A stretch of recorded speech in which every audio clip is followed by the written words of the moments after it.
اور حضور اکرم صلی اللہ علیہ وسلم جب قرضے کی رقم یا قرضے کا سامان واپس کیا کرتے تھے تو آپ احسان کرتے ہوئے کچھ بڑھا کر دیا کرتے تھے کہ یہ آدمی ضرورت کے وقت میرے کام آیا، تو حضور صلی اللہ علیہ وسلم اپنی خوشی سے کچھ بڑھا کر دیا کرتے تھے۔ آج بھی اگر کوئی آدمی بغیر کسی ایگریمنٹ کے اپنی خوشی سے کچھ بڑھا کر دینا چاہے تو دے سکتا ہے، لیکن وہ انٹرسٹ اور سود کی طرح باقاعدہ ایگریمنٹ نہیں ہونا چاہیے، اور اس علاقے میں زیادہ دینے کا عرف ایسا نہ ہو کہ آدمی کو مجبوراً دینا پڑتا ہو۔ لہذا آج بھی اگر کوئی آدمی احسان کے طور پر کچھ زیادہ دینا چاہے تو دے سکتا ہے، لیکن یاد رکھنا چاہیے کہ قرض بذات خود کوئی اچھی چیز نہیں ہے۔ حضور صلی اللہ علیہ وسلم نے قرض سے پناہ بھی مانگی ہے، اللہم انی اعوذ بک من المأثم والمغرم، اے اللہ میں گناہ اور معصیت سے اور قرض کے بوجھ سے پناہ چاہتا ہوں۔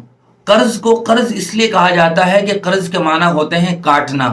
قرض کو یا تو قرض اس لیے کہتے ہیں کہ جب آدمی قرض دیتا ہے تو وہ اپنے پیسوں میں سے کچھ پیسے کاٹ کر دوسرے آدمی کو قرض دیتا ہے، اور قرض کو قرض اس لیے بھی کہتے ہیں کہ بہت سی مرتبہ قرض کی وجہ سے آپسی تعلقات اور رشتے کٹ جاتے ہیں۔ اسی لیے عربی کا ایک مشہور مقولہ ہے، القرض مقراض المحبہ، کہ قرض یہ محبت کی قینچی ہے۔ بہت سی مرتبہ قرض لینے کی وجہ سے جب آدمی وقت پر واپس قرض چکاتا نہیں ہے یا کسی اور وجہ سے بھی آپس کا اچھا خاصا تعلق اور رشتہ کٹ جاتا ہے، صرف قرض کی وجہ سے سال ہر سال کی رشتہ داری پر زد پڑ جاتی ہے۔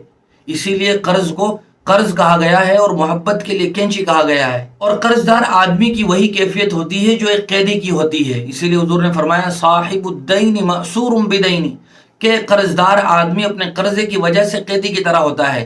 جس طرح آدمی جیل میں قید خانے میں رہتے ہوئے ترقی بلندی کے خواب نہیں دیکھ سکتا، بلکہ غلام جیسی زندگی اس کی گزر رہی ہوتی ہے، وہ احساس کمتری کا شکار ہوتا ہے، اسی طرح قرض دار آدمی بھی اپنے معاشرے میں سر اٹھا کر نہیں جی سکتا۔ کہیں نہ کہیں قرض لینے کی وجہ سے اندرونی طور پر آدمی کی کیفیت عجیب اور دوبھر ہوتی ہے، قرض کا بوجھ ہوتا ہے۔ اسی لیے حکیم لقمان نے ایک بات ارشاد فرمائی کہ میں نے زندگی میں بہت سارے بوجھ اٹھائے ہیں، محنت کی، مزدوری کی، اپنی زندگی کی گاڑی کو دھکیلنے میں بہت کچھ کیا، لیکن مجھے سب سے زیادہ بوجھ اگر کسی چیز کا محسوس ہوا ہے تو وہ قرض کا ہوا ہے۔ جب آدمی مقروض ہو جاتا ہے تو اس کی سوچ اور فکر ہر وقت قرض کے ارد گرد گھومتی رہتی ہے۔ اسی لیے بلا کسی سخت مجبوری کے آدمی کو قرض لینا نہیں چاہیے، اور قرض کی عادت بنانا تو یہ بہت ہی غلط ہے۔ بہت سارے لوگوں کو دیکھا گیا کہ انہوں نے کسی ایک جگہ سے قرض لیا اور اس قرض کو چکانے کے لیے پھر کسی دوسرے آدمی سے قرض لیا، اس کا قرض چکانے کے لیے کسی تیسرے سے قرض لیا، اسی طرح ہی وہ قرض میں ہی چکر کاٹتے رہتا ہے۔ سخت مجبوری اور نامساعد حالات میں اگر قرض لینے کی نوبت آ ہی جائے تو آدمی کو جلدی سے جلدی وقت مقررہ پر قرض ادا کرنے کی کوشش کرنی چاہیے، اور اللہ تبارک و تعالیٰ ایسے بندے کی مدد فرماتے ہیں، اعانت فرماتے ہیں، اس کے لیے غیب سے اسباب مہیا فرماتے ہیں جو آدمی قرض لینے کے بعد ادائیگی کی فکر میں رہتا ہو۔ حضور اکرم صلی اللہ علیہ وسلم نے اپنی ایک حدیث میں ارشاد فرمایا، من اخذ اموال الناس يريد اداءها ادى الله عنه ومن اخذ يريد اتلافها اتلفه الله، کہ جو آدمی قرض لیتے ہوئے دینے کی نیت بھی کرے تو اللہ تبارک و تعالیٰ اس کی مدد فرماتے ہیں، نصرت فرماتے ہیں، اس کے لیے اللہ تعالیٰ روزگار کا انتظام فرما دیتے ہیں۔ غیبی طور پر اللہ تعالیٰ ایسے اسباب مہیا کر دیتے ہیں کہ اس آدمی کے لیے قرض چکانا آسان ہو جاتا ہے، اور جس آدمی کی نیت میں فطور ہو اور واپسی کا کوئی ارادہ نہ ہو تو اللہ تبارک و تعالیٰ ایسے شخص کو تباہ و برباد کر دیتے ہیں۔ اسی طرح شریعت اسلامیہ میں اس شخص کے لیے بھی احکام موجود ہیں جو آدمی قرض دینے والا ہو، بلکہ ضرورت کے وقت مصیبت میں کام آنا ایک بہت بڑی عبادت ہے۔ اللہ تبارک و تعالی ایسے بندے کی مدد فرماتے ہیں۔ حضور نے فرمایا واللہ فی عون العبد ما کان العبد فی عون اخی، کہ جو آدمی میرے بندوں کی مدد میں لگا رہتا ہے تو اللہ تبارک و تعالی اس آدمی کی مدد میں لگے رہتے ہیں۔ اور قرض کے بارے میں اللہ تعالی نے فرمایا وَإِنْ كَانَ ذُو عُسْرَةٍ فَنَظِرَةٌ إِلَى مَيْسَرَةٍ وَأَنْ تَصَدَّقُوا خَيْرٌ لَكُمْ إِن كُنتُمْ تَعْلَمُونَ، کہ جس آدمی کو تم نے قرض دیا ہے اگر وہ وقت مقررہ پر قرض واپس نہ کر سکے تو تم اس کو کچھ ڈھیل دے دو، اسے کچھ مہلت دے دو، اور اگر تم صدقہ ہی کر دو جو پیسے تم نے قرض دیے ہیں تو یہ تمہارے لیے بہت زیادہ بہتر ہے۔ حضور صلی اللہ علیہ وسلم نے ارشاد فرمایا من انذر معسرا او وزع عنہ ظلہ اللہ فی ظل، کہ جو آدمی قرض دار کو مہلت دے یا یہ کہ کچھ حصہ یا پورا حصہ آدمی وہ قرضے کے پیسے معافی کر دے تو اللہ تبارک و تعالیٰ روز قیامت ایسے آدمی کو اپنے عرش کے سائے میں ٹھکانہ نصیب فرمائیں گے۔ روز قیامت اللہ کے عرش کے سوا کوئی سایہ نہیں ہوگا۔ آدمی قیامت کی اس گرمی اور سختی میں پریشان ہوگا تو ایسے شخص کو اللہ تبارک و تعالی اپنے عرش کے سائے میں جہاں ٹھنڈی ہوائیں چل رہی ہوں گی سایہ عطا فرمائیں گے۔ یہاں یہ بات بھی اپنے ذہن و دماغ میں رکھنی چاہیے کہ شریعت اسلامیہ میں کسی آدمی کو انٹرسٹ اور سود کے ساتھ قرض دینا یہ نہایت ہی سنگین جرم ہے۔ اللہ تبارک و تعالی نے ارشاد فرمایا فَإِن لَّمْ تَفْعَلُوا فَأْذَنُوا بِحَرْبٍ مِّنَ اللَّهِ وَرَسُولِهِ، کہ اگر تم کوئی سودی معاملہ کرو گے، سودی لین دین کرو گے تو تمہارا اللہ اور اس کے رسول کے ساتھ اعلان جنگ ہے، اور کوئی آدمی اللہ تعالیٰ سے جنگ میں کسی طرح بھی جیت نہیں سکتا ہے۔ حضور اکرم صلی اللہ علیہ وسلم نے سودی معاملات اور لین دین پر بہت سخت وعید بیان فرمائی ہیں۔ لعن رسول اللہ صلی اللہ علیہ وسلم آکل الربا وموکلہ وکاتبہ وشاہدیہ وقال ہم سواء یعنی سواء فی الاسم، سود لینے والے، سود دینے والے، سود لکھنے والے اور سودی معاملات میں گواہ بننے والے پر رسول اللہ نے لعنت فرمائی ہے۔ سود کی وجہ سے آدمی کے گھر کی برکتیں بھی ختم ہو جاتی ہیں۔ سود یہ ایک نحوست ہے جو انسان کو اپنی لپیٹ میں لے لیتی ہے۔ سود کھانے والے کی طبیعت عبادت کی طرف نہیں چلتی ہے، اسے روحانیت نصیب نہیں ہوتی ہے۔ افسوس یہ ہے کہ آج کل ہمارے معاشرے میں قرض والے معاملات میں بڑی خرابی ہے۔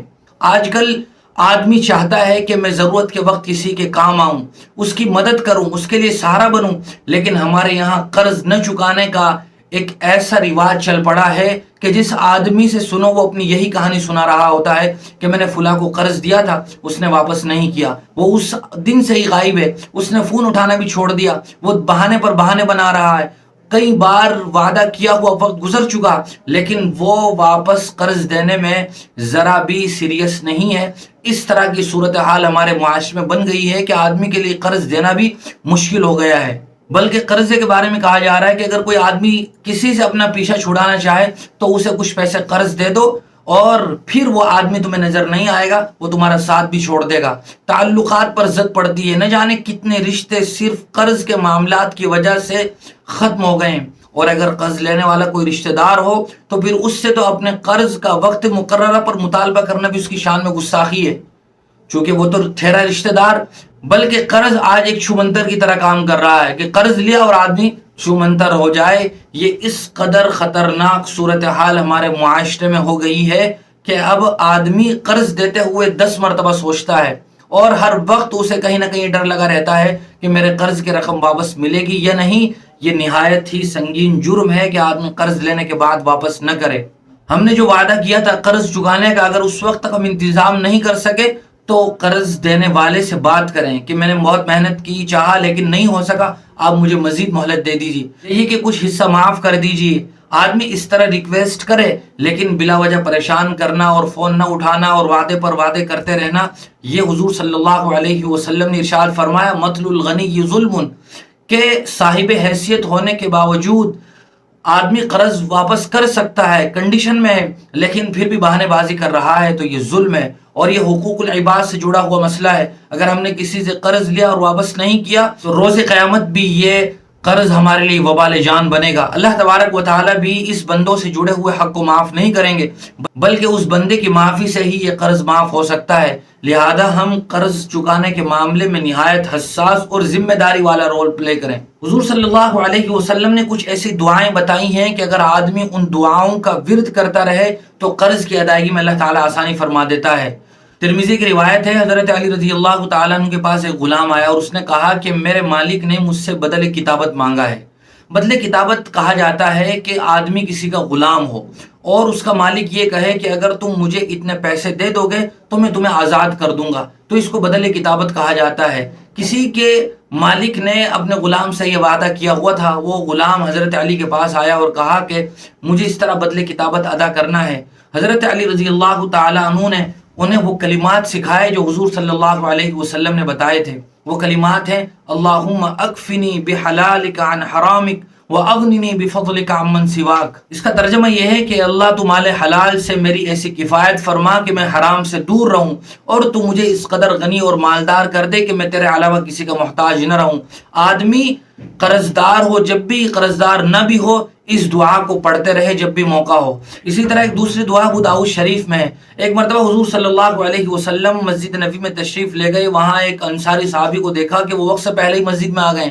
ابو امامہ ان کا نام تھا۔ حضور نے پوچھا کہ ابھی تو نماز کا وقت بھی نہیں ہوا اور آپ تشریف لے آئے؟ انہوں نے کہا کہ یا رسول اللہ بڑا پریشان ہوں اور غم اور ٹینشن لگی ہوئی ہے، لوگوں کا قرضہ بھی ہے۔ حضور صلی اللہ علیہ وسلم نے انہیں بھی ایک دعا بتائی، وہ دعا یہ ہے: اللہم انی اعوذ بک من الہم والحزن واعوذ بک من العجز والکسل واعوذ بک من الجبن والبخل واعوذ بک من غلبۃ الدین وقہر الرجال۔ اس دعا کا ترجمہ ہے: اللہ میں پناہ چاہتا ہوں غم سے اور فکر سے، اور میں پناہ چاہتا ہوں عجز سے اور سستی سے، اور میں پناہ چاہتا ہوں بزدلی سے اور کنجوسی سے، اور میں پناہ چاہتا ہوں قرض کے بوجھ سے اور لوگوں کے قہر سے، غصے سے۔